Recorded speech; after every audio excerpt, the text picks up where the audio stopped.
When we look at what it means to be a CEO, Chief Executive Officer, right? If you're a chief, you're the leader. Think of them as the mob boss, right? The chief is in charge. What that means is that people are following you and have a loyalty to you. Like I said, in Mafia, put the crime thing aside, people follow the mob bosses. If you look at some of these guys who were mob bosses, people were loyal to them. I mean, they were loyal to their mission. They were loyal to what they did because they believed in who they were and what they were doing. Think of a chief in a firehouse. He doesn't go in and fight the fire himself. He tells everybody where to go, what to do. He's on the outside, making sure everybody's safe.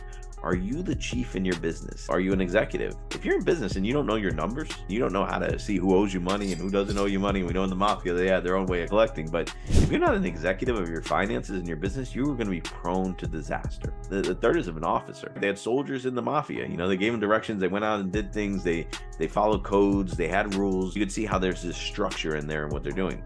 Question is, in your business, are you being a chief of those soldiers? Are you giving people orders? Do you trust them? Can they execute on them? Is there systems for them to follow? When we look at kind of like the mafia boss and the CEO, right, being that chief executive officer, a lot of similar traits, but the idea is, are you implementing that in your business? Are you being that chief that's having people follow you? Are you an executive of your numbers and you know what's going on? And you're an officer, are you delegating and giving things out? Odds are, if you're not in a crew, you're not a part of a family, you're not a part of something, you're not a part of a culture, because you're doing everything on your own.